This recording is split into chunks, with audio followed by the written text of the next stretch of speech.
Horasma Dihita Salhutna.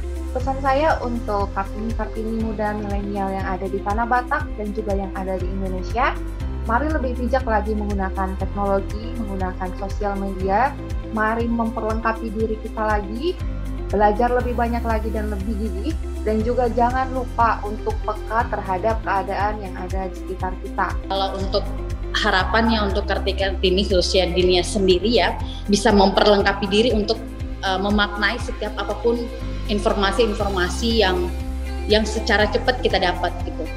Kita memang punya ruang kebebasan untuk berekspresi, kita bisa menyampaikan apa saja, sekarang terbuka, kita bisa menunjukkan eksistensi diri kita, tapi jangan pernah tinggalkan juga tanggung jawab sosial kita ketika kita bermedia sosial. Sederhana dari aku dari Beta, kalau pakai bahasa Ambon, untuk semua perempuan Indonesia Timur khususnya, hidup dan hidupilah katong punya hidup gitu. Jadi perempuan yang bukan hanya hidup, tapi menghidupi dia punya hidup untuk orang lain gitu.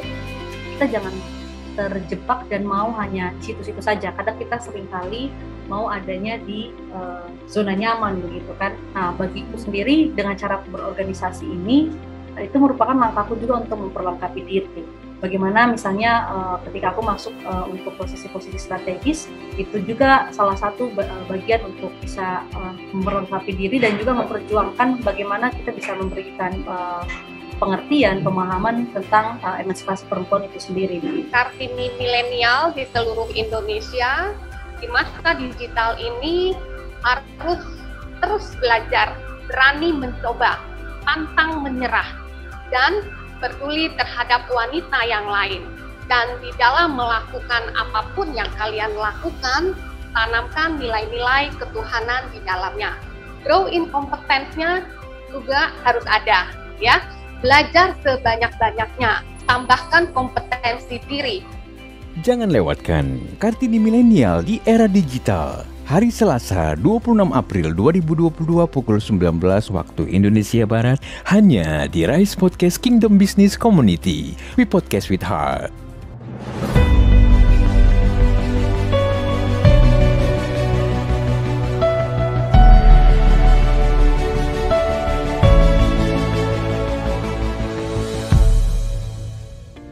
Ya, Rise and Podcast listeners, sejarah peradaban dan dunia mencatat bahwa kebangkitan dan kontribusi para wanita di berbagai era, aspek, dan bidang kehidupan sangat berdampak pada perubahan dunia.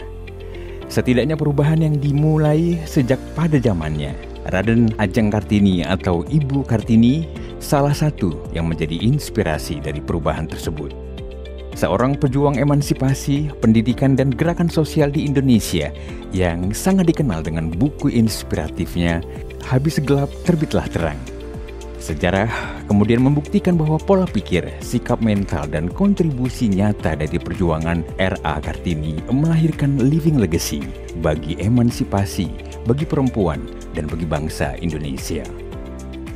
Di era disrupsi saat kini, transformasi teknologi dan digitalisasi yang bersamaan dengan masa pandemi COVID-19 hingga saat ini tentunya melahirkan banyak kompleksitas tantangan yang dimulai dari pendidikan, mental health, serta fakta bahwa dunia usaha dan profesional yang umumnya memasuki iklim perubahan yang tidak pasti, kemudian memengaruhi kehidupan masyarakat termasuk generasi milenial dalam menghadapi perubahan dan krisis yang terjadi.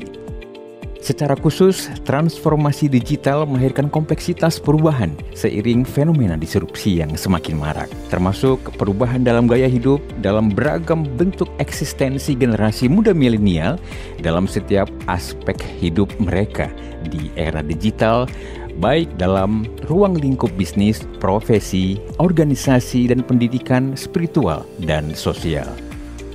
Di episode spesial Hari Kartini kali ini, KBC Rise Podcast Kingdom Business Community secara khusus menghadirkan insight dan inspirasi dari para narasumber yang akan berbagi dengan tema Kartini Milenial di era digital. Dan sesaat lagi kita akan mendengarkan sharing dan inspirasi dari narasumber inspiratif kita, yaitu Ibu Yuli Gloria, Ketua DPC KBC Jakarta, seorang pengusaha wanita dan psikolog profesional. Kemudian juga Andrela Huta Barat, seorang software engineer, founder dari Manise Communication, kemudian Millennial Youth, Lembaga Peace Building Dewan Pimpinan Pusat Persatuan Intelijensia Kristen Indonesia atau DPP PIKI. Selanjutnya kita juga akan mendengarkan Natalia Mahudin, founder Perempuan Progresif Indonesia Timur dan juga seorang staf ahli di DPR RI, serta Bunga Devi Regina Sipahutar, mahasiswi S2 Psikologi Universitas Kristen Satya Wacana UKSW Salatiga dan juga Ketua GMKI Cabang Salatiga. Dan selanjutnya Riang Damaihia, founder Inspiring Nias dan juga profesional milenial asal Nias.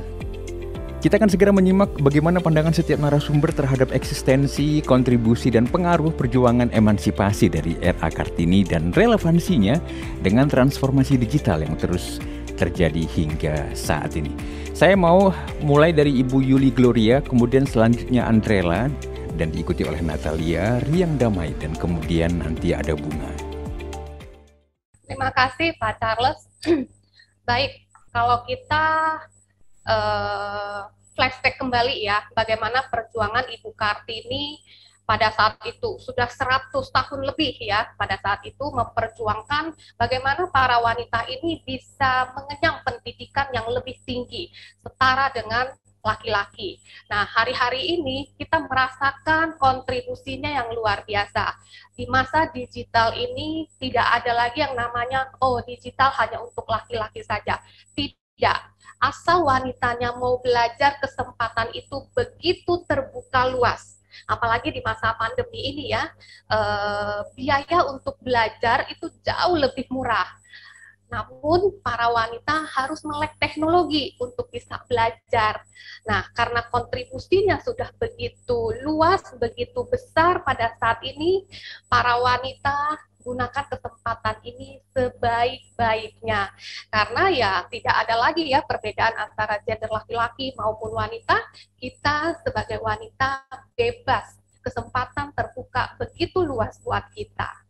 Kalau menurut saya sendiri, kebetulan kalau saya kan bekerja di dunia teknologi ya, karena saya seorang software engineer nih. Sebenarnya kalau melihat sekarang ini relevansinya itu kita masih dalam garis-garis perjuangan sih Bang, karena kalau misalnya di dalam dunia teknologi sendiri, di Silicon Valley itu pekerja laki-laki itu masih lebih dominan daripada perempuan. Dimana kita tahu kalau Silicon Valley itu adalah raksasanya dunia teknologi gitu. Tapi sekarang ini perempuan-perempuan itu memang cenderung sudah mulai belajar, kemudian sudah mulai berani untuk mendobrak stereotip yang melakukan bias gender kayak gitu Bang. Walaupun memang masih persenannya itu masih sedikit, karena kalau di Indonesia sendiri jumlah programmer perempuan itu di Indonesia menurut merujuk pada hasil data di HackerRank itu masih sebesar 15% jumlah perempuan programmer di Indonesia. Dan kalau kita lihat angkanya itu masih cukup jauh dibanding dengan jumlah laki-laki. Kalau menurutku sih sebenarnya kalau kita memaknai perjuangannya R.A. Kartini yang dulu memperjuangkan hak yang sama, semua perempuan harus mendapatkan hak yang sama di dunia pendidikan, dan itu merupakan hal yang sangat penting menurutku. Kita sudah ada di perjuangan bahwa sebenarnya perempuan itu sudah sadar dan sudah memperjuangkan pendidikannya gitu, udah mau mendorong dirinya, merasa penting bahwa pendidikan itu sangat penting gitu. Dan kita sudah memasuki dunia transformasi bahwa banyak perempuan-perempuan yang sudah mulai menunjukkan eksistensi dirinya, seperti tadi yang dikatakan Ibu Yuli bahwa sudah banyak perempuan-perempuan yang boleh menunjukkan eksistensi dirinya di dunia teknologi digital gitu, yang sudah mulai berkarir, yang sudah memiliki karya, walaupun tadi yang seperti kata Ella masih sedikit. Tapi di dunia yang katanya didominasi oleh kaum patriarki, sekarang kita sudah lihat bahwa sudah hadir Kartini-Kartini milenial yang berkarir di dunia digital gitu. Itu artinya bahwa sebenarnya semangat itu masih ada, tapi kita masih harus berjuang untuk kalau aku sih tidak sepakat bahwa sebenarnya perempuan itu sebenarnya bisa, tapi sebenarnya tempat itu harus kita rebut, dan perempuan itu bisa hanya saja memang tempat dan kesempatannya yang masih belum terbuka gitu. Tapi kalau saat ini memang semua sudah bisa kita akses, sebagaimana kita memang harus mempersiapkan diri untuk ada dalam ruang-ruang eksistensi tadi, menunjukkan bahwa memang perempuan itu bisa dalam dunia digital gitu, Bang. Kalau menurut pribadi ya Bang, sebenarnya mulai dari pembicaraan pertama sampai ke ada beberapa teman-teman yang menyampaikan bagaimana relevansi untuk kontribusi mengenai perjuangan Kartini ini sangat menyadarkan setiap perempuan ya bahwa kita sekarang ini melanjutkan perjuangan itu dalam artian semangat dan juga pemikiran-pemikiran. Kalau kita berbicara tentang Kartini, berarti kita bicara bagaimana sosok seorang Kartini yang kita sangat idolakan, dalam artian memiliki pemikiran yang bebas, dalam artian itu kayak perempuan sekarang ini untuk dari segi pemikiran tidak dibatasi. Tetapi kalau bicara tentang Kartini yang sosoknya anggun, sosoknya dia sangat memberikan contoh untuk perempuan, maka kita berpikir bebas, tetapi dalam bersifat, bertindak dan selain sebagainya itu ada ukurannya gitu Bang. Dalam bersifat perempuan untuk sekarang kita bisa melihat bahwa beberapa perempuan yang sudah menggunakan digitalisasi untuk salah satunya untuk usaha, bisnis dan lain sebagainya, itu nggak bisa kita ini lagi, itu perempuan udah mengambil andil di situ. Nah untuk sekarang ini bagaimana sesama perempuan saling memberdayakan dan memberikan ruang seperti yang sekarang ini Bang, saya tertarik sekali karena sebenarnya perempuan itu banyak yang punya potensi, tetapi terkadang kayak bingung nih mana nih mau masuk ruang mana, jadi sehingga pemikiran-pemikiran perempuan ini masih belum keseluruhan untuk terakomodir gitu Bang. Mungkin begitu Bang dari saya sendiri. Selanjutnya kita akan mendengarkan pengalaman apa saja yang pernah terjadi dalam keseharian para narasumber mengenai pemahaman akan nilai-nilai emansipasi, kemandirian, dan kontribusi RA Kartini tersebut seiring proses digitalisasi dalam profesi, bisnis, pelayanan, aktivitas masing-masing. Kita kembali mendengarkan insight dari Ibu Yuli, Gloria, kemudian Riang, Natalia, serta Andrella. Kita simak bersama. Ya, kalau masa sebelum pandemi mungkin proses digitalisasinya tidak begitu kelihatan ya Pak ya. Paling kita kalau lagi meeting siapkan PowerPoint itu kan lebih sederhana ya. Kemudian ngirim email ya semua sudah lebih terbiasa ya. Dan proses belajar terbanyak sebenarnya pada saat pandemi Pak. Tidak pernah menggunakan Zoom, tetapi mau tidak mau supaya pekerjaan berjalan itu harus belajar Zoom. Bagaimana ganti background, bagaimana share screen, bagaimana spotlight, bagaimana mute semua peserta, admit peserta, bikin link Zoom. Itu awal-awal tidak yang langsung bisa. Itu juga pasti ada kendala Pak. Tapi karena semua orang juga bisa, laki-laki bisa, katanya perempuan juga harus bisa. Dalam hal ini saya rasa tidak wanita ini tidak melebihi pria, tetapi sama, laki-laki bisa, perempuan juga bisa. Mau tidak mau di masa pandemi ini saya rasa profesi apapun ya harus belajar, harus adaptasi dengan proses digitalisasi tersebut. Di dalam pelayanan juga sama. Dulu MSS itu kan semuanya on-site ya, multimedia sudah ada khusus, kita nggak perlu belajar, nggak perlu harus bisa. Tapi mau nggak mau di masa pandemi ini semua camp dibuatnya digital, proses pembelajarannya juga lewat handphone, digital juga, mau tidak mau harus beradaptasi. Dan harus cepat beradaptasinya. Kalau tidak, ya gimana juga pekerjaan mau survive ya Pak ya. Waktu itu pandemi bulan Maret pertengahan ya, awal Maret, saya di bulan April awal itu semua pekerjaan sudah mulai proses Pak. Proses digital, sudah melalui Zoom, sudah melalui Google Meet. Mau tidak mau harus beradaptasi, belajar. Jadi sebenarnya wanita itu kalau mau belajar saja bisa. Harus harus ambil waktu untuk belajar, duduk. Siapa yang bisa, kebetulan anak saya juga usianya sudah milenial, belajar dari mereka, tanya Google, coba pelan-pelan, satu-satu, salah ulang lagi, dan akhirnya bisa, Pak. Jadi sekarang untuk Zoom maupun yang lain-lain, sampai di tahun ini saya juga sudah bikin podcast ya, bisnis saya juga sudah didigitalisasi juga, kita juga bikin YouTube, dan itu semua karena belajar Pak, yang penting mau niat belajar, dan pasti bisa Pak, walaupun step by step, nggak apa-apa, ketemu kendala saya rasa semua orang juga sama ya, karena kan ini sesuatu yang baru buat kita semua, yang penting pantang menyerah ya, yang penting mau terus belajar. Nah, nilai dari Kartini itu kan selalu belajar, mau belajar dan pantang menyerah. Nah, nilai-nilai ini yang harus setiap wanita adopsi, Pak. Begitu, Pak. Untuk saat ini ya, untuk digitalisasi atau transformasi digitalisasi yang 2 tahun belakangan ini mungkin kita udah sangat beradaptasi banyak dengan digitalisasi, dan bagaimana anak-anak milenial untuk menggunakan atau memaknai untuk setiap apapun aplikasi yang dipakai gitu. Nah, kalau saya sendiri pengalamannya lebih ke ini kali ya Bang ya, di saat menggunakan aplikasi-aplikasi, khususnya itu anak milenial sekarang kan sangat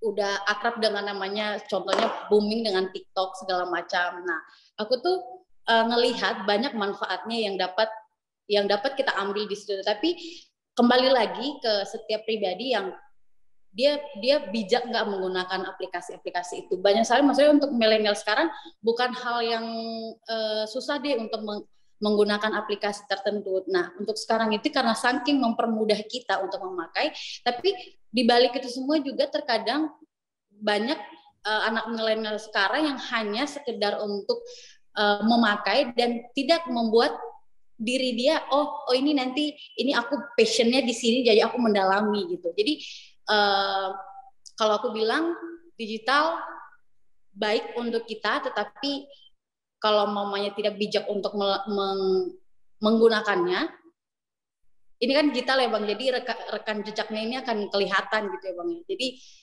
menurutku anak-anak sekarang udah pintar, tetapi harus cerdas Bang untuk memakai aplikasi-aplikasi untuk sekarang ini. Dulu kita berpikir bahwa sebenarnya segala sesuatu tentang teknologi, tentang digital itu tidak harus kita menguasai gitu ya.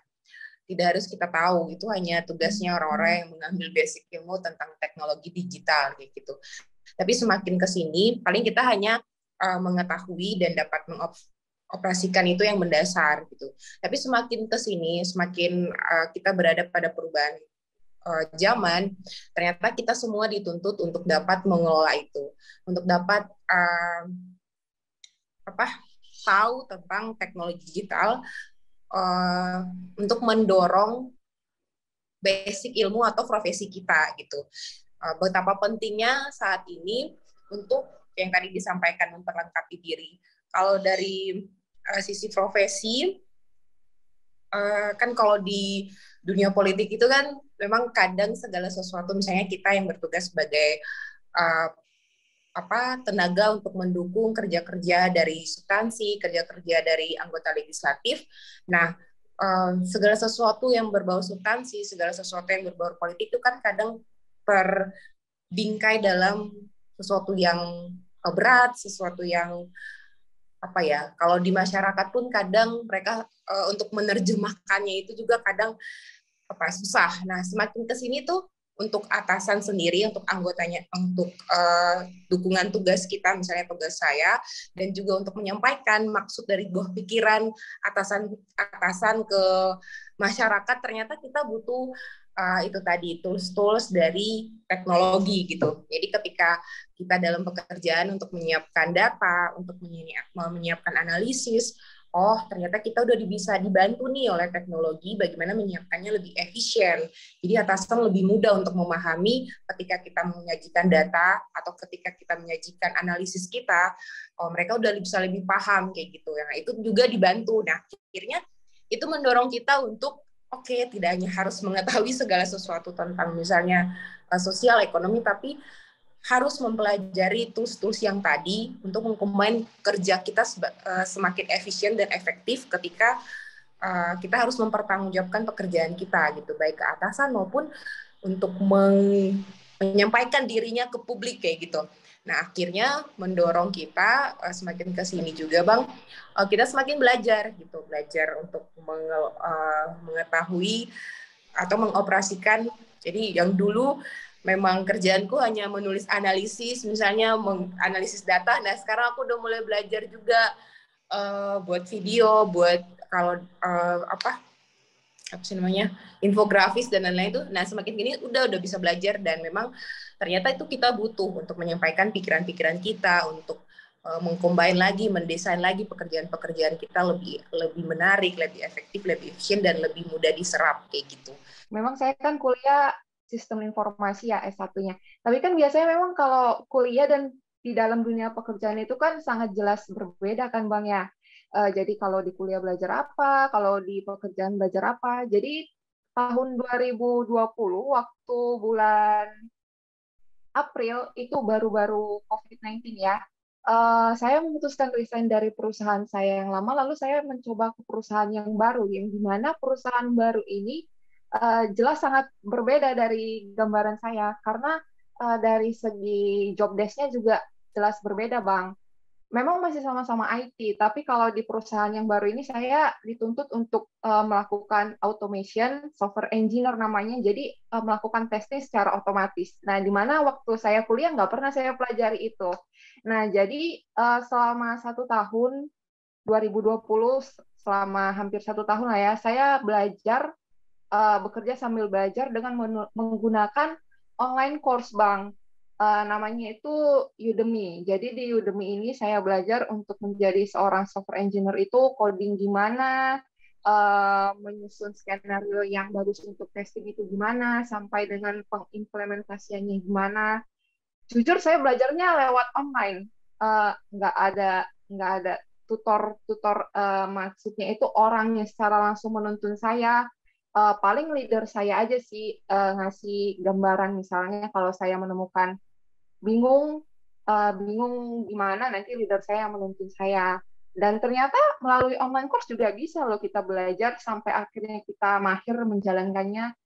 Dan itu bisa saya buktikan sampai sekarang saya masih bisa, malah saya jadi jatuh cinta terhadap pekerjaan saya itu, kayak gitu Bang. Jadi sebenarnya bisa, asalkan kita mau memanfaatkan fasilitas-fasilitas yang ada. Dan juga kalau sekarang ini kan fasilitas itu jelas cukup banyak. Apalagi kalau misalnya di Indonesia itu online course itu juga banyak, Bang.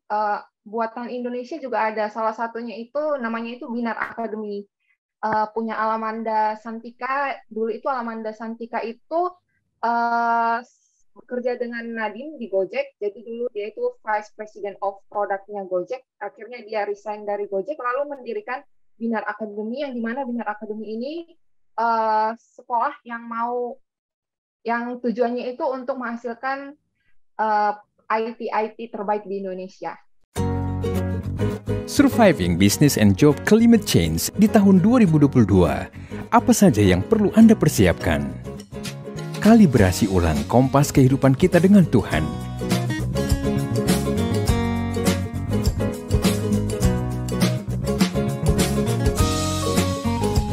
Semua kita sedang berjuang.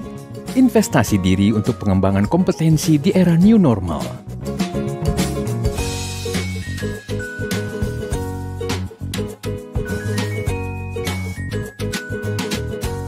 Semua kita sedang belajar, saling peduli dan berbagi dalam ekosistem dunia kerja.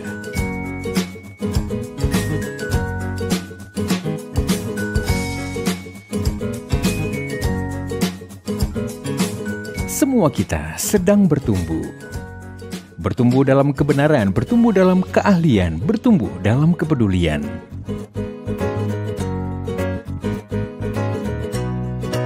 Semua kita sedang berjuang. Anda tidak sendirian. Bergabunglah bersama dalam program Sukses Sejati. Kini hadir dengan program baru Sukses Sejati 2.0 Blended Learning. Perpaduan antara digital learning dan pembelajaran mandiri dengan platform digital. Dengan interaktif Zoom eksklusif coaching. Semua kita sedang belajar, menyesuaikan diri, lincah, daya tahan, keahlian baru. Mari bergabung dan berjejaring dengan lebih dari 200 peserta. Semua kita sedang bertumbuh untuk peduli dan berbagi. Berbagi inspirasi, informasi, kompetensi, kesempatan, sumber daya. Menyongsong 2022 dengan Sukses Sejati 2.0 Blended Learning.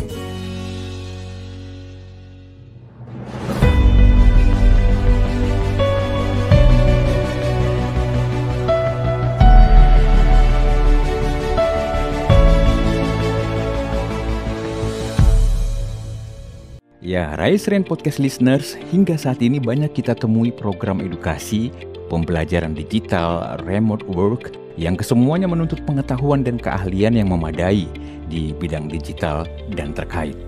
Nah, menarik untuk mengetahui lebih lanjut proses bagaimana setiap narasumber memperlengkapi diri, baik dengan pengetahuan maupun dengan keahlian digital ini, termasuk bagaimana sikap mental dan karakter yang tepat ketika atau dalam menghadapi perubahan dan digitalisasi ini. Secara khusus kita juga nanti akan menyimak insight dari Ibu Yuli Gloria dan perspektif psikologis tentang ini. Kita sudah mendengar ya Mbak Natali maupun Mbak Andrela dan Mbak Riang dari ketiga narasumber ini, mereka punya sikap mental menghadapi perubahan zaman itu, keinginan belajarnya tinggi. Ternyata latar belakang pendidikannya saja tidak cukup. Memang saat ini untuk semua milenial, apapun jurusan kuliahnya, jangan hanya berpuas sampai di situ saja. Seperti Mbak Andrela, mestinya dia dari IT ya. Kalau secara orang awam menganggap, oh pasti dia paling hanya belajar sekali, lihat sekali sudah bisa.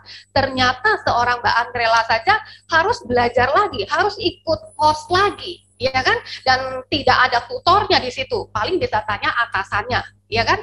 Kalau misalnya Mbak Andrela merasa, ini susah banget, saya nggak bisa Nah, bagaimana dia bisa melanjuti pekerjaannya, bagaimana dia bisa berkarya di dalam pekerjaannya, termasuk Mbak Natali sebagai anggota, sebagai perwakilan rakyat, tidak bisa hanya dengan apa yang latar belakang pendidikannya saja, harus belajar bikin video, harus belajar mungkin yang lain-lain ya, desain, sama seperti profesi psikolog juga sama.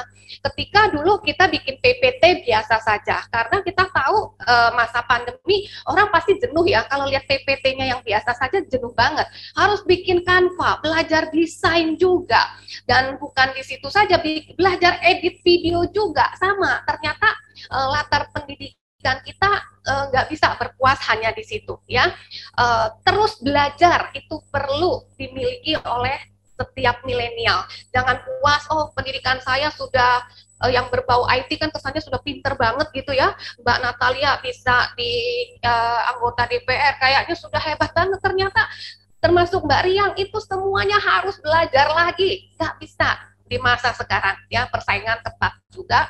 Eksistensi diri, kemudian potensi diri. Ternyata para Kartini milenial ini punya potensi yang luar biasa. Kalau nggak ada pandemi mungkin nggak ada yang belajar edit video, nggak ada lagi belajar yang shortcut kursus singkat yang menambah potensi diri, yang menambah upgrade diri. Ya, jadi ternyata Kartini ini hebat-hebat. Jangan batasi diri, yang penting itu. Selama kita ada kemauan untuk belajar, pasti bisa. Meskipun Mbak Andrela tadi bilang itu di dalam pekerjaannya lebih banyak laki-laki. Sebenarnya tidak dikhususkan untuk laki-laki. Mungkin yang wanita-wanita ini saja merasa takut, aduh ini dunia laki-laki. Kebetulan anak saya juga jurusannya cyber security ya, cuman ada 2 atau 3 wanita saja dalam satu angkatan. Mungkin secara kognitif mampu mereka, cuman mungkin merasa, nah ini merasa ya, aduh itu kan susah banget, itu dunia laki-laki. Padahal kesempatan terbuka dan bisa belajar. Ternyata Mbak Andrela buktinya dia bisa setelah mengikuti short course-nya, ya kan? Nah, milenial ya, Kartini-Kartininya, jangan merasa takut. Belajar pasti bisa, selama ada yang bisa pasti kita bisa. Kecuali satu dunia itu presentasinya masih sangat 0, sekian ya yang bisa. Mungkin kita agak takut. Tapi jurusan sistem informatika, jurusan IT, jurusan kedokteran, jurusan arsitek, teknik sipil, tadinya jurusan-jurusan yang kita anggap itu dominasinya laki-laki ya. Ternyata arsitek sekarang banyak, teman-teman saya arsitek banyak ya. Yang jurusan-jurusan IT juga banyak, yang muda-muda sekarang juga banyak. Yang penting jangan berhenti belajar. Yang penting itu ya, apapun jurusannya jangan berhenti belajar dan jangan pantang menyerah belajar apapun. Saya yang usianya bukan milenial saja masih belajar. Nah, Mas Andi yang milenial kalah nih. Pasti bisa ya. Itu saja. Ya, Rise Rain Podcast Listeners, media sosial dan beragam aplikasi pintar menjadi salah satu area terbesar yang mendorong semakin marak dan majunya digitalisasi. Selain dampak positif, tentunya banyak juga ditemui dampak-dampak negatif, baik di dunia maya yang juga berimbas dalam kehidupan sehari-hari, termasuk kehidupan keluarga, pendidikan, dan anak-anak. Nah, apa saja pengalaman menarik dari para narasumber tentang ini? Kita lebih dulu ke Riang Damai Hia, milenial asal Kepulauan Nias yang sangat indah dan kaya budaya seperti pantai Tureloto, surfing Nias, dan juga Hombo Batunya. Dan selanjutnya juga ke Andrela Huta Barat asal Sumatera Utara dengan Danau Toba yang mendunia dan fakta tentang masyarakat Tapanuli yang begitu tangguh.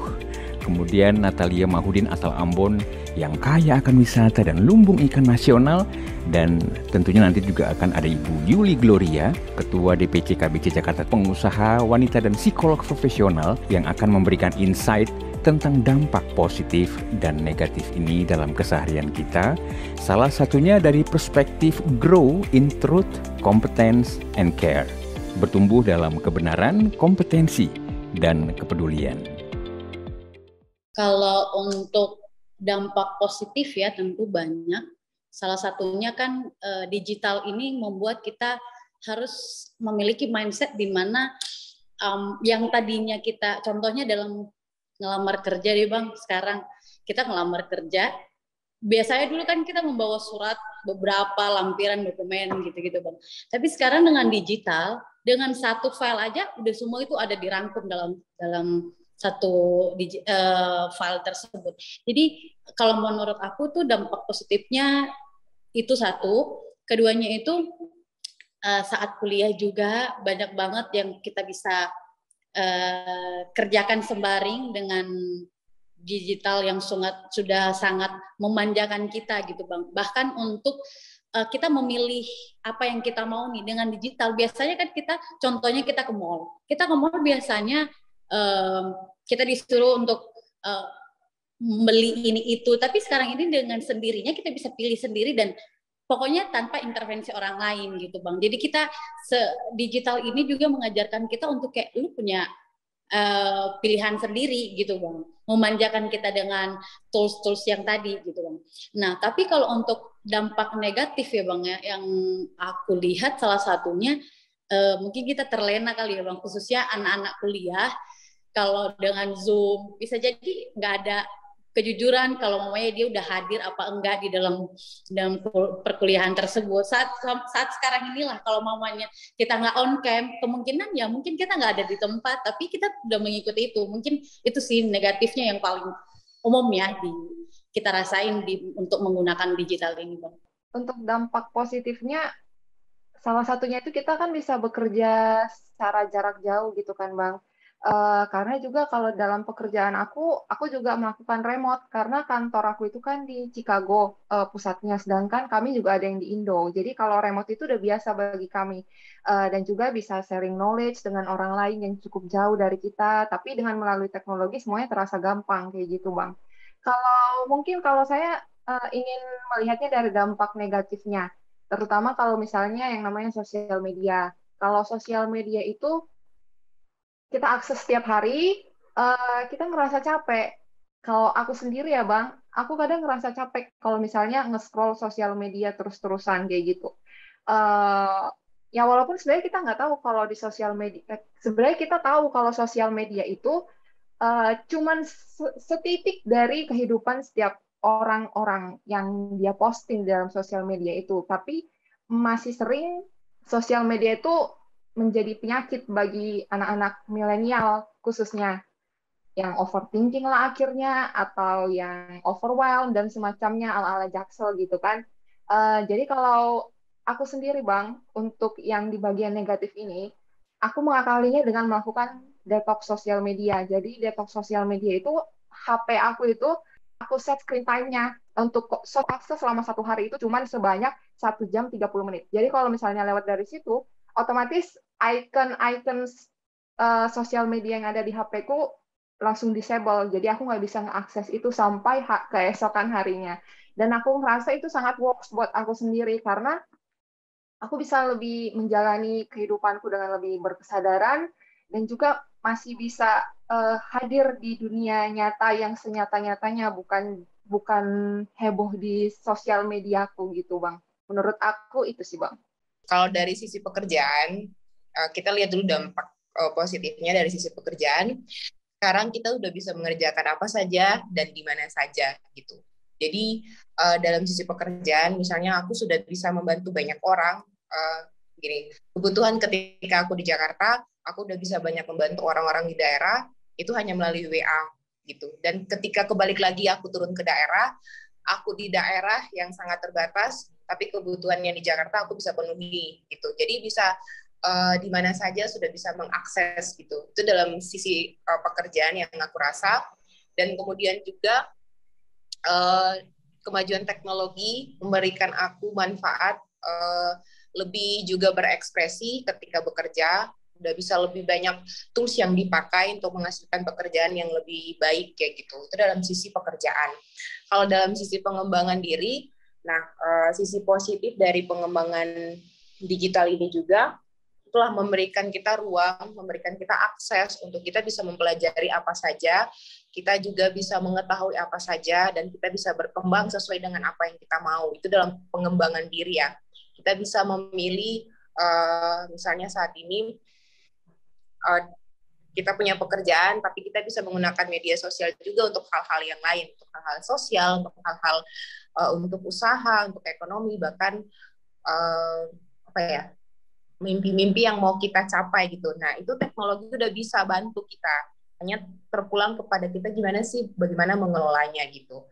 Nah, kalau dalam sisi negatif, karena memang sudah luas ruang kita berekspresi, ruang kita untuk menunjukkan eksistensi diri kita. Ini kalau kita bicara tentang sosial media, tadi kayak Ella bilang, memang sosial media ini semakin memberikan kita ruang yang banyak, ruang yang luas. Tapi kalau kembali lagi ya, nanti ditambahin oleh Ibu Psikolog, kalau kita tidak bisa memberikan batas ruang, itu tuh menjadi satu penghalang, menjadi satu penyakit juga kalau kita sebagai orang muda, apalagi sebagai perempuan yang memang ingin mengejar apa yang kita mau dalam dunia nyata ya.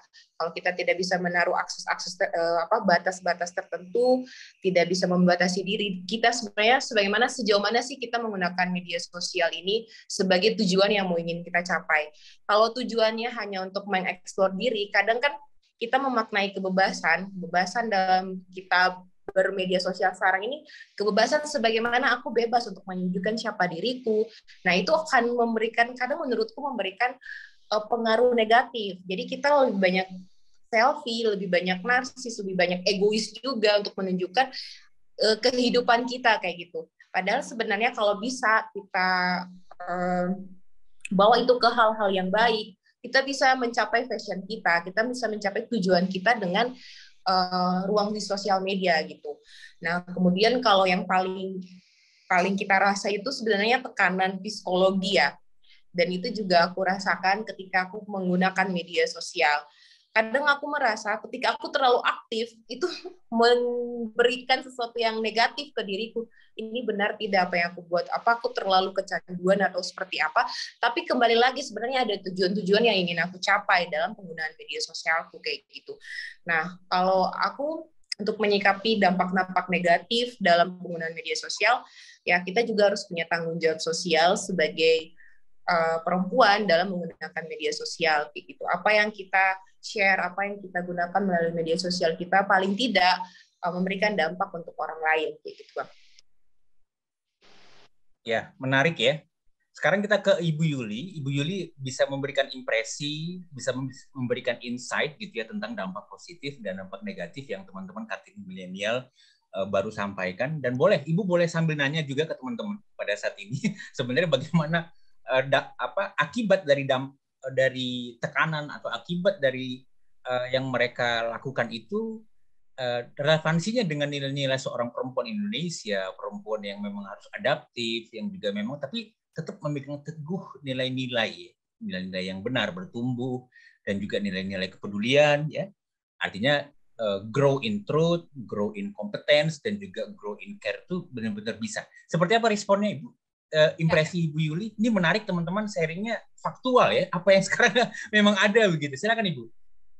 Ya, sebenarnya apa yang disampaikan oleh para Kartini milenial ini yang sehari-hari saya tangani di kantor saya. Jadi di masa pandemi ini khususnya ya dalam 2 tahun terakhir ini, problem terbesar setiap keluarga adalah penggunaan gadget. Jadi untuk semua hal ya, baik media sosial, baik untuk game, baik apapun itu, tetapi dikatakan karena pengaruh perkembangan digitalisasi ya, semua anak tadinya yang belum punya laptop, belum punya komputer atau belum punya HP, sekarang minimal punya satu, entah handphone, entah laptop, entah PC ya. Dan yang paling banyak adalah justru dampak negatifnya. Ini khususnya untuk anak-anak yang SMA, SMP, SD. Kalau TK masih bisa dihandle oleh orang tuanya. Ya, kalau seperti usia Mbak Natalia, Mbak Riang, dan Mbak Andrela, mungkin sudah bisa membatasi diri. Seperti tadi yang dikatakan Mbak Andrela, dia menerapkan detox. Mbak Natalia juga mengatakan membatasi diri, ya. Termasuk tadi Mbak Riang juga mengatakan harus bisa bijak menggunakannya. Kalau yang sudah dewasa, mungkin itu bisa, karena merasakan sendiri dampaknya ya, itu dampak ke kesehatan mental luar biasa sekali, media sosial itu. Kalau benar-benar nggak dibatasi, persis seperti yang dikatakan Mbak Andrela itu, overthinking menyebabkan stres lagi, kesehatan mentalnya terganggu. Sementara anak-anak akhirnya mestinya waktu untuk bersosialisasi dengan keluarga itu waktunya jadi tidak ada. Seharian pegang handphone dengan alasan mengerjakan PR, mesti searching, dan lain-lain sebagainya ya. Dan main pun sekarang mungkin 2 tahun terakhir ini orang tua juga jarang membawa anak untuk keluar untuk bersosialisasi ya, karena faktor pandemi ya, sehingga semua kegiatan di rumah, dan yang dipegang lagi ya gadgetnya lagi. Disitulah sumber semua berita. Kalau digunakan untuk peningkatan diri ya, untuk bekerja, untuk berbisnis ya, itu fine-fine saja.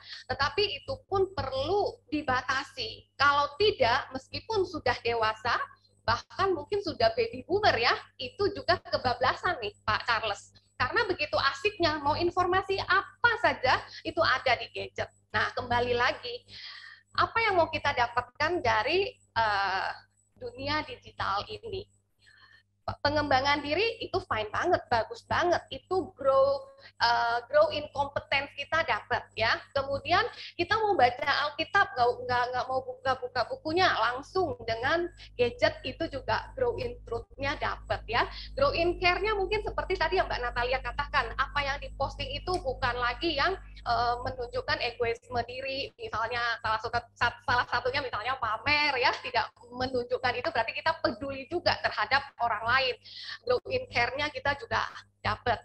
Jadi kembali lagi kalau ditanya positif negatifnya untuk anak-anak di bawah usia 17 tahun, ya mereka lebih banyak menggunakannya untuk media sosial dan apa namanya, untuk bersenang-senang, untuk game ya, hanya sebatas itu, bersenang-senang tujuannya.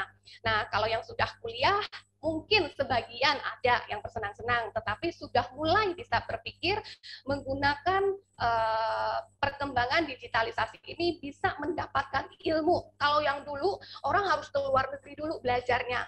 Karena di dalam 2 tahun terakhir, bahkan universitas di luar pun banyak yang membuka online, dan akhirnya bisa belajar dengan harga yang murah. Kalau digunakan itu luar biasa banget ya. Pengembangan diri kita juga dapat, potensi kita bertambah. Tapi ya kembali lagi, kalau digunakan untuk bermain media sosial sampai sehari, bahkan menurut survei katanya Indonesia tertinggi ya penggunaan media sosial ya. Sehari rata-rata berapa? 3 jam kalau tidak salah ya. Nah, bayangkan itu baru survei, tapi kenyataannya mungkin bisa lebih dari 3 jam penggunaannya. Nah, itu kan artinya penggunaan waktunya sudah tidak efektif ya. Seperti itu, Pak Charles. Ya, baik. Ibu Yuli, ini menarik ya, karena tadi apa yang disampaikan Andrella tentang detox, itu ternyata juga salah satu tools.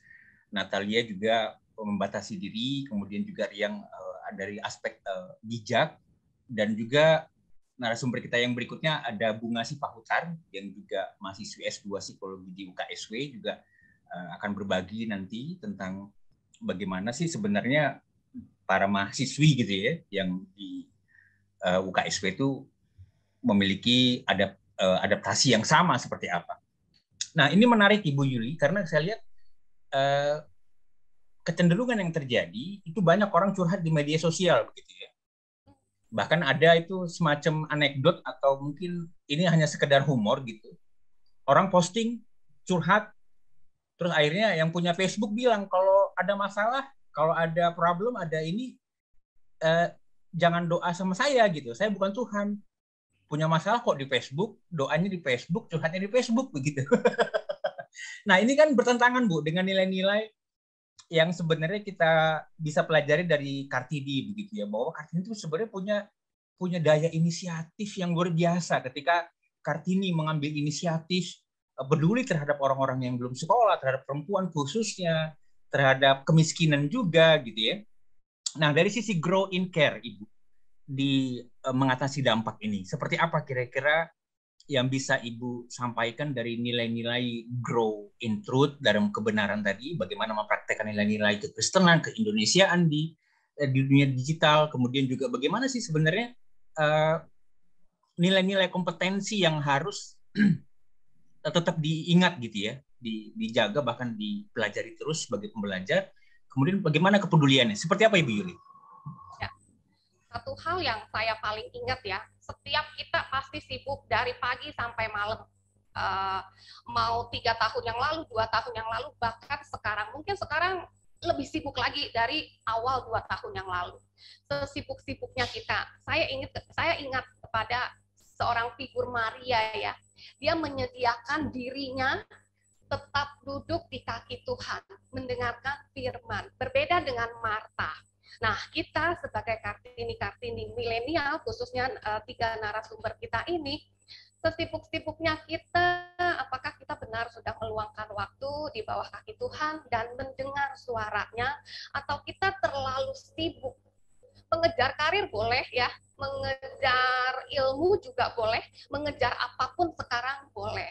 Tapi seberapa jauh kita mendengar suara Tuhan, itu yang bisa meredakan semua kegalauan kita, kebingungan kita. Mungkin juga ya anak-anak muda milenial lebih banyak galau-galaunya ya, sering galau-galaunya. Nah, itulah cara satu-satunya untuk menangkal rasa khawatir, rasa takut, rasa galau, apapun itu, termasuk kecemasan.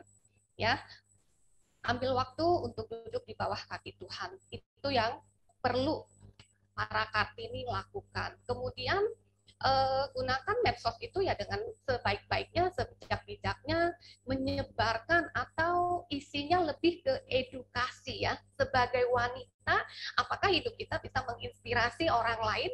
Jadi jangan menganggap, saya kan belum ada apa-apanya, saya baru memulai. Sekecil apapun ya, namanya korek api ya, itu hanya 1 batang saja, tetap mampu menyalakan. Kalau bayangkan 1 korek api, 2 korek api, 3 korek api. Ini ada 3 narasumber ya, masing-masing menyalakan 1 korek api. Itu lebih terang nggak?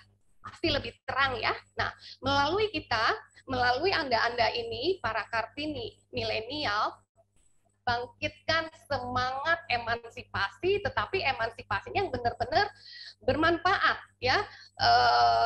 Kartini yang menginspirasi orang lain melalui karya, melalui profesi, melalui pekerjaan kalian-kalian ini ya.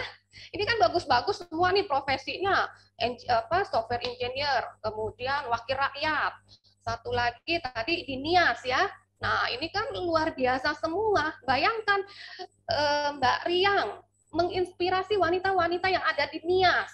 Mbak Natali menginspirasi anggota DPR, wanita anggota DPR bahwa bekerja dengan bersih ya. Kemudian Mbak Andrela bahwa kita para wanita pun bisa kok bekerja yang biasanya didominasi oleh laki-laki. Ini kan luar biasa banget, masing-masing menyalakan apinya. Saya pribadi sama. Karena saya psikolog ya, jadi postingan saya lebih banyak bicara tentang keluarga, bicara tentang pengembangan diri, bicara tentang parenting. Nah, itu yang biasanya banyak sekali saya bagikan. Mungkin kita merasa, nggak dibaca orang, nggak apa-apa. Tapi kalau kita konsisten berikan, orang bisa melihat bahwa kita tampil beda. Ada sebuah misi yang kita bawa. Ya, di dalamnya ada truth-nya. Kompetensinya ya kata-kata yang kita ucapkan, narasi-narasi yang kita buat, berita-berita yang kita postingkan. Disitulah grow in competence kita juga kelihatan kan, apalagi kita sudah menambah banyak ilmu, itu kelihatan. Kemudian grow in care-nya kita juga menunjukkan kepedulian, kita juga ingin wanita-wanita yang lain juga bisa menikmati sama seperti Mbak Andrela, Mbak Natali, dan Mbak Riang. Mereka juga bisa bangkit. Apapun profesinya, apapun pekerjaannya, apapun pendidikannya, mesti mulai dari Kartini milenial ini. Begitu, Pak Charles? Wow, keren banget nih. Tadi ketika Ibu bilang Natali wakil rakyat, itu pasti langsung diaminkan sama Natali ya Ibu, karena memang dia cita-citanya akan belum menjadi wakil rakyat, masih menjadi bantu wakil rakyat, tapi saya aminkan. Membantu wakil rakyat itu sebentar lagi naik, Pak. Itu kan biasanya membantu, kemudian sudah terbiasa, ya itulah yang diangkat. Biasanya begitu. Amin. Dinubuatkan ya, Pak ya? Ya, betul. Nanti mudah-mudahan juga Riang jadi wakil rakyat di NIAS gitu ya. Terus Andrela wakil rakyat dari Sumatera Utara. Ya, betul. Baik. Ini kita sudah sampai di sesi terakhir, Ibu Yuli, Riang, Natalia, Andrela, dan juga Bunga. Nah, ini menarik gitu ya, bahwa dari perbincangan kita tadi, podcast kita episode kali ini memang berusaha gitu memberikan edukasi, memotivasi, dan juga menginspirasi audiens, riser semua, bahwa ada banyak hal yang kita bisa pelajari, tapi ada satu hal yang kita harus mulai gitu. Ya, ada satu hal step, walaupun itu baby step gitu ya, di era digital sekarang, nilai-nilai dari bertumbuh dalam kebenaran, bertumbuh dalam kompetensi, dan juga bertumbuh dalam kepedulian itu tidak bisa tidak, itu harus menjadi menginternalisasi dalam kehidupan kita ya, menjadi bagian integral dari profesi, pelayanan, maupun kehidupan sehari-hari sebagai milenial begitu.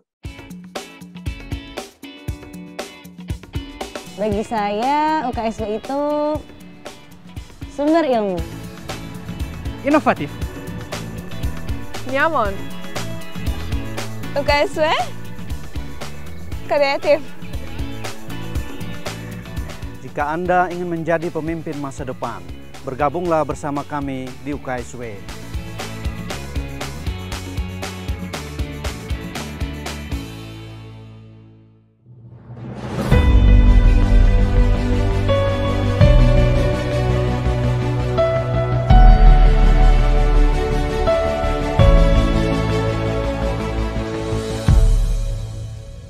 Ya, Riser and Podcast Listener, salah satu narasumber kita yang berusia milenial selanjutnya adalah Bunga Devi Regina Sipahutar.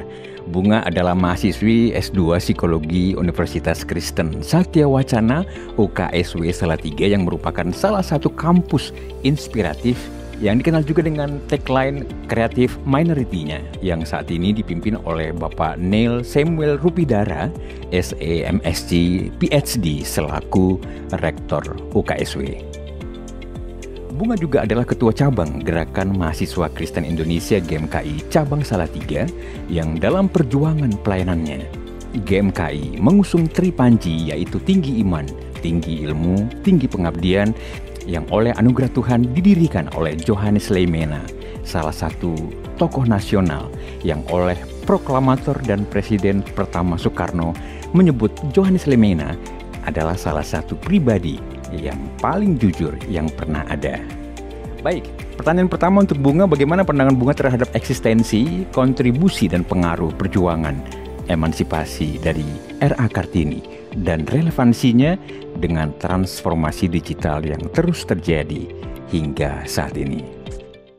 Buat aku sendiri, pastinya emansipasi dan juga perjuangan R.A. Kartini itu sangat berpengaruh begitu. Bahkan makanya kenapa sampai sekarang itu masih dirayakan, masih digaungkan begitu kan, dan itu luar biasa sih. Bahkan kalau yang aku tahu cerita Kartini itu kan dia sejak kecil gitu kan, sejak kecil dia sudah bisa memberikan pengaruhnya begitu lewat hal-hal kecil. Dan kalau walaupun Kartini dalam emansipasi pendidikan, tapi itu menjadi langkah awal buatku, buat perempuan itu bisa setara juga dalam hal-hal lain gitu. Nah, terutama untuk di era sekarang ini, buatku menghayati emansipasi yang sudah R.A. Kartini lakukan di transformasi digital ini, justru buatku ini menjadi peluang besar juga begitu, peluang besar dalam arti bahwa kesetaraan perempuan misalnya dalam dunia pendidikan itu dalam transformasi digital ini memberikan peluang yang lebih besar begitu loh, untuk perempuan bisa lebih berkontribusi, perempuan bisa lebih memberikan pengaruhnya begitu dalam dunia digital begitu. Seperti yang dilakukan R.A. Kartini itu kan dalam hal-hal kecil begitu. Dia memulai dengan hal-hal kecil. Kalau tidak salah, aku ingat banget cerita R.A. Kartini bagaimana dia memulai itu dari lingkungan rumahnya yang kecil, ketika dia melihat bahwa kalau misalnya zaman dulu tuh katanya adik-adiknya tuh harus nunduk gitu kalau lewat kakak-kakaknya, dan karena Kartini lakukan perubahan dari situ, dia nggak mau lagi nyuruh adik-adiknya untuk nunduk begitu, untuk kalau lewat misalnya nunduk. Nah kemudian sampai akhirnya beliau punya kontribusi yang besar dalam emansipasi pendidikan perempuan. Nah bagiku dalam era transformasi digital seperti ini pun bisa dilakukan begitu, karena ruang itu semakin terbuka untuk perempuan bisa memberikan pengaruh, karena perkara digital ini kan tidak ada pembeda, maksudnya tidak ada gender ya gitu kan, hanya laki-laki yang bisa bergelut dalam dunia digital, bisa memainkan hal-hal dalam dunia digital begitu. Dan ketika peluang itu dibuka, perempuan juga bisa terlibat begitu di dalamnya dengan hal-hal yang kecil, bahkan sampai nanti bisa jadi menjadi hal-hal yang besar begitu. Bahkan dalam transformasi digital ini itu sangat mudah sekali untuk orang bisa berkontribusi begitu. Dan sebenarnya walaupun tantangannya bisa mudah sekali untuk orang menjerumuskan ke hal-hal yang tidak baik juga. Kita selanjutnya akan menyimak bagaimana pengalaman Bunga sebagai seorang perempuan sekaligus pemimpin milenial dalam mengaplikasikan kesadaran emansipatif berdasarkan nilai-nilai perjuangan kesetaraan R.A. Kartini dalam aktivitas pendidikan baik di UKSW, organisasi maupun pelayanan di GMKI, dan kontribusi di masyarakat dalam konteks digitalisasi. Ini sharing sedikit ya Bang, sebenarnya kalau walaupun sekarang dalam dunia transformasi digital begitu kan, tapi aku juga mengakui bahwa aku juga kadang masih apa ya, walaupun Abang bilang tadi ini kayak misalnya kita ini termasuk generasi muda yang seharusnya bisa tidak lagi gagap dengan teknologi begitu kan. Aku kadang masih merasa juga aku kurang sekali begitu loh dalam hal-hal untuk hal-hal yang berkaitan dengan digitalisasi begitu kan, yang kemudian kalau misalnya dalam pengalamanku sendiri dalam dunia kampus begitu kan, yang kemudian aku juga sekarang jadi mahasiswa di situ, kalau misalnya emansipasi kesetaraan ya senang sekali begitu ketika misalnya dalam proses-proses diskusi di kampus misalnya kita memanfaatkan teknologi yang kemudian siapapun, sama sih tadi seperti yang katakan tadi dalam diskusi di kampus pun kita bisa apa ya, kita bisa sangat terbuka begitu dalam diskusi di kampus menggunakan hal-hal yang ya apa ya, seperti kayak platform-platform, kemudian juga ketika kita bertemu dengan teman-teman lewat virtual seperti ini begitu kan, itu yang bisa aku ini kan di dalam kampus begitu. Kemudian kalau dalam organisasi sendiri, ketika kita banyak memanfaatkan yang kita semua tuh belajar juga gitu loh dalam dunia organisasi begitu. Ketika dikaitkan dengan kesetaraan, ada beberapa orang yang seperti tidak memahami, misalnya dalam, apalagi sebenarnya kalau dalam transformasi digital ini kan kita butuh hal-hal yang cepat dan tepat begitu. Nah, dalam hal di organisasi sendiri, bagaimana supaya pemahaman terkait dengan penggunaan media, penggunaan hal-hal yang berbau teknologi itu bisa dipahami oleh semuanya begitu, sehingga proses-proses dalam berorganisasi itu kita bisa lakukan secara baik begitu, karena pemahaman, kesadaran untuk paham tentang teknologi itu kita, dan kemauan untuk terus beradaptasi dalam era ini pun itu yang bisa kita lakukan dalam berorganisasi begitu, Bang. Ya, Rise Sharing Podcast Listener, selanjutnya kita juga akan segera menyimak perspektif mengenai dampak positif dan dampak negatif pengaruh digitalisasi dalam fungsi-fungsi strategis di organisasi dan masyarakat, termasuk realitas yang ada di media sosial dan bagaimana menyikapi dampak-dampak tersebut. Aku juga tadi udah mengawali ya pendapatku terkait dengan digital dan media ini. Sebenarnya kalau kita bisa manajemen dengan baik, itu justru akan menjadi kekuatan kita begitu dalam hal misalnya berkuliah ataupun hal berorganisasi. Tapi ketika kita tidak bisa manajemen hal itu dengan baik, itu yang bisa jadi menjadi apa ya, semacam tembakan, menjadi tantangan buat kita begitu, hal buruk buat kita. Nah, selama pengalamanku sendiri dalam hal berorganisasi nih kan, misalnya dalam hal berorganisasi kita, apalagi di generasi sekarang gitu ya Bang, sering banget banyak banget sih komentar-komentar orang bahwa kita tuh ya generasi yang apa ya, yang semacam terus dia hanya ikut-ikutan begitu, dan itu menjadi tantangan sih buatku, dan kadang tuh terjadi begitu. Kadang terjadi ketika ada hal misalnya berita-berita di dalam media sosial misalnya kan, yang kemudian itu ketika banyak orang misalnya kan, banyak orang respon dengan hal yang sama, kemudian itu kadang berdampak juga gitu buat organisasi begitu.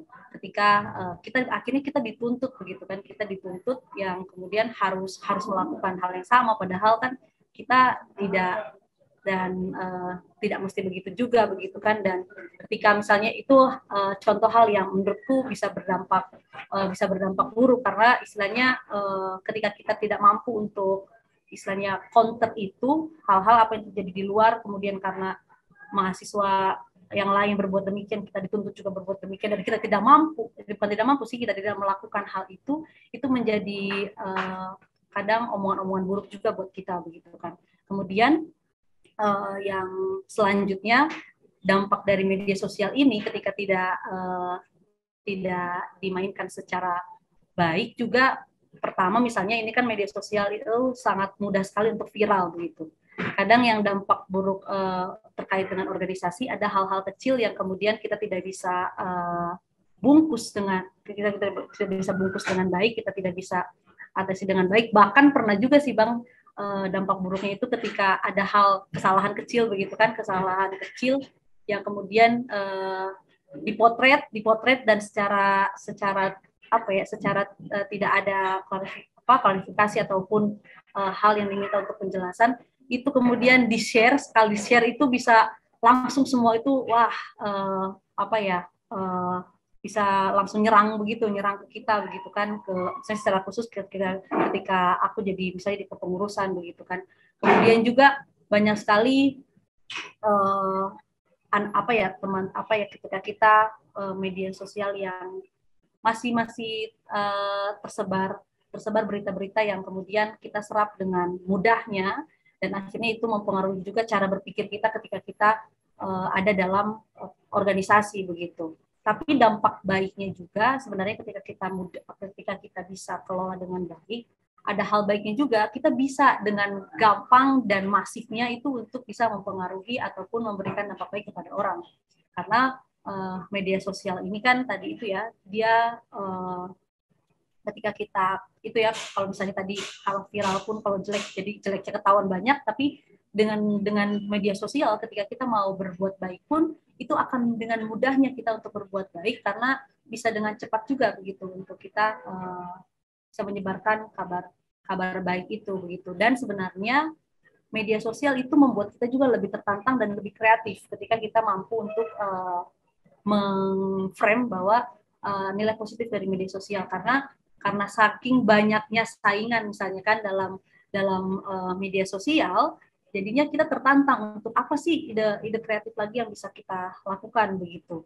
Itu yang selama ini aku alami sih dalam dunia organisasi gitu. Riser and Podcast Listeners, di sesi penutup ini kita akan mendengar insight dan closing statement dari setiap narasumber kita, dimulai dari Riang Damaihia, Bunga Devi, Regina Sipahutar, Natalia Mahudin, Andrela Huta Barat, dan ditutup oleh Ibu Yuli Gloria, termasuk tips-tips praktis yang bisa segera dilakukan oleh generasi milenial dalam mengaplikasikan nilai-nilai emansipasi, kedirian perempuan khas Indonesia seperti R.A. Kartini, serta relevansinya dengan nilai-nilai kekristenan dan keindonesiaan dalam turut berpartisipasi positif dan mendukung kemajuan digital di bidang masing-masing baik oleh pemerintah, institusi swasta maupun masyarakat, baik di ruang lingkup bisnis, profesi, organisasi, dan pelayanan di marketplace. Terakhir ya, untuk pesan bagi perempuan-perempuan pada umumnya adalah teknologi sangat memberikan kita akses yang sangat cepat. Tetapi satu hal yang perlu kita tahu bahwa teknologi hanyalah membantu, bukan mengalahkan kita. Karena teknologi sendiri adalah yang membuat manusia sendiri. Jadi seperti pada anak milenial sekarang, jika ada masalah dalam hal pribadi sekalipun, ya boleh menggunakan teknologi, tetapi tidak untuk membuat teknologi itu hanya untuk share yang tentang kegalauan segala macam, tetapi harus memberikan dampak untuk teman-teman yang bisa mendengar atau melihat tentang posting-posting yang udah dibuat. Nah, untuk perempuan-perempuan juga satu hal adalah mari sama-sama untuk kita saling memberdayakan dan memberikan ruang agar pemikiran-pemikiran dapat terakomodir gitu. Jadi perempuan di luar sana juga merasa bahwa aku punya potensi, kalau ada ruang kenapa tidak untuk menyampaikan gitu Pak. Kalau untuk harapannya untuk Kartini khususnya dirinya sendiri ya, dengan akses yang sudah ada, gampang, cepat untuk kita dapat, tapi kita harus lebih lagi untuk mengakses mana yang lebih valid dan bisa memperlengkapi diri untuk memaknai setiap apapun informasi-informasi yang secara cepat kita dapat gitu. Jadi sama-sama untuk menggunakan atau mempermudah satu dengan yang lain dalam teknologi digital gitu kan. Sendiri bersyukur kalau aku lihat misalnya kan semakin kesini ada yang misalnya ya semakin gencar begitu kan untuk hal-hal yang maksudnya menganggap perempuan kelas 2 begitu kan. Tapi semakin banyak juga orang yang terbuka terkait dengan kesetaraan itu sendiri. Nah, akhirnya kondisi-kondisi demikian tadi yang membuat kita harus memperlengkapi diri. Yang pertama, menurutku, ketika kita mau memperlengkapi diri, karena dunia yang seperti ini itu kan kita tidak, walaupun kita punya prinsip, tapi kita perlu terbuka dalam artian terbuka ini kita tidak kita jangan terjebak dan mau hanya di situ-situ saja. Kadang kita seringkali mau adanya di zona nyaman begitu kan, di zona nyaman yang kemudian buat buatku sendiri, misalnya kan, buatku sendiri sebagai seorang muda, seorang perempuan, misalnya gitu kan, yang masih berkuliah juga. Nah, hal memperlengkapi diri, terutama dalam emansipasi perempuan, nanti aku baru masuk ke yang bagian digitalisasi tadi. Nah, bagiku sendiri dengan cara berorganisasi ini, itu merupakan langkahku juga untuk memperlengkapi diri. Bagaimana misalnya ketika aku masuk untuk posisi-posisi strategis, itu juga salah satu bagian untuk bisa memperlengkapi diri dan juga memperjuangkan bagaimana kita bisa memberikan pengertian, pemahaman tentang emansipasi perempuan itu sendiri. Begitu. Nah, kemudian yang kedua, jika dikaitkan dengan transformasi digital, ini sebenarnya ini kalau mau dibilang ini bisa jadi catatan buatku juga sih Bang, karena mau dibilang aku kadang orang juga yang aku senang dengan hal-hal baru yang kemudian membuatku itu caraku memperlengkapi diri, caraku sih menjadi awal caraku memperlengkapi diri karena senanglah dengan hal-hal baru begitu. Kemudian pemahaman yang demikian yang membuat kita mau belajar untuk bisa ya bagaimana dalam penerapan misalnya kan penerapan hal-hal pekerjaan itu kita bisa untuk memulai dengan cara-cara yang baru dalam artian ketika kita memulai dengan cara-cara yang baru otomatis ada upaya kita untuk kita bisa melakukan sesuatu yang baru. Jadi kalau kita lihat misalnya Kartini belajar memperjuangkan kebebasan itu dari buku untuk dia belajar membaca dan dia memperjuangkan dirinya sendiri, kemudian dia memperjuangkan orang lain. Di sini aku pengen ngajak kita melihat teknologi digital sebagai Kartini muda, Kartini milenial. Kita manfaatkan teknologi digital bukan hanya untuk diri kita sendiri, tapi juga untuk orang lain gitu. Dan tadi aku bilang bahwa kita mempunyai tanggung jawab sosial. Ketika kita menggunakan media sosial, apa yang kita share, apa yang kita post, apa yang ingin kita bagikan, setidaknya walaupun sebenarnya menurut Kak Kayla ada setitik yang tidak kita tunjukkan, tapi setidaknya dalam panggilan kita sebagai juga perempuan milenial, perempuan Kristiani, ada hal-hal yang kita tinggalkan dalam kehidupan kita melalui pemanfaatan media sosial gitu. Kita memang punya ruang kebebasan untuk berekspresi, kita bisa menyampaikan apa saja, sekarang terbuka, kita bisa menunjukkan eksistensi diri kita, tapi jangan pernah tinggalkan juga tanggung jawab sosial kita ketika kita bermedia sosial gitu. Nah, kalau sederhana dari aku dari Beta, kalau pakai bahasa Ambon, untuk semua perempuan Indonesia Timur khususnya sesuai dengan yayasan atau lembaga yang saat ini Beta lagi rintis, jangan katong itu hidup untuk katong punya diri sendiri gitu. Kalau kata tulus, hidup hanya sekali, kecil hanya sekali, hidup dan hidupilah katong punya hidup gitu. Jadi perempuan yang bukan hanya hidup tapi menghidupi dia punya hidup untuk orang lain gitu. Pesan saya untuk Kartini muda milenial yang ada di Tanah Batak dan juga yang ada di Indonesia, mari lebih bijak lagi menggunakan teknologi, menggunakan sosial media. Mari memperlengkapi diri kita lagi, belajar lebih banyak lagi dan lebih gigih, dan juga jangan lupa untuk peka terhadap keadaan yang ada di sekitar kita. Mulai melakukan hal-hal kecil, hal-hal sederhana yang terukur, yang bisa membantu orang-orang yang ada di sekitar kita. Karena penuh di diri kita dan juga membagikan cinta terhadap orang di sekitar kita. Dan juga jangan lupa untuk memilih pertemanan yang sehat, pertemanan yang bisa mendukung mimpi kita juga. Karena kalau saling mendukung, itu lebih baik rasanya dibanding kita berada di pertemanan yang toksik. Sekian dari saya, terima kasih. Horas. Akhirnya, untuk semua para Kartini milenial di seluruh Indonesia, di masa digital ini harus terus belajar, berani mencoba, pantang menyerah, dan peduli terhadap wanita yang lain. Dan di dalam melakukan apapun yang kalian lakukan, tanamkan nilai-nilai ketuhanan di dalamnya. Biarlah seluruh Indonesia melihat bahwa di dalam diri para Kartini ada Tuhan bersamanya, ada nilai-nilai Tuhan yang dihidupi. Kemudian grow in competence-nya juga harus ada, ya. Belajar sebanyak-banyaknya. tambahkan kompetensi diri. Justru inilah masanya. Pembelajaran begitu mudah didapatkan. Dan yang terakhir, kita juga harus grow in care. Saling peduli terhadap wanita yang lain. Biarlah setiap hidup kita menjadi berkat dan inspirasi bagi wanita lainnya. Terima kasih.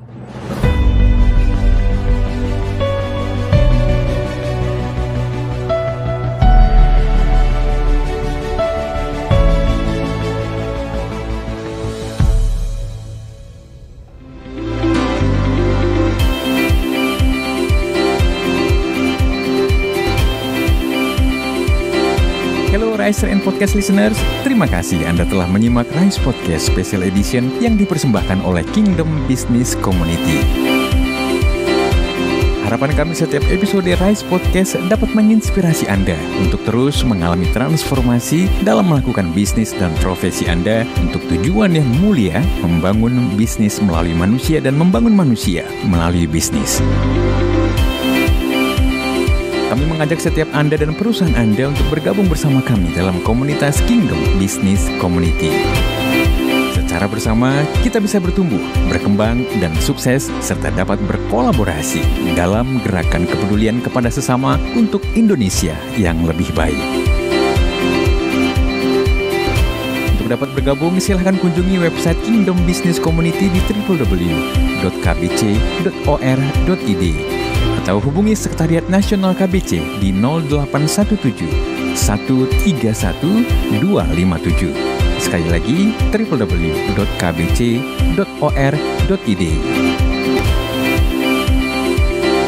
Rise Podcast Kingdom Business Community. We podcast with heart. Sampai jumpa.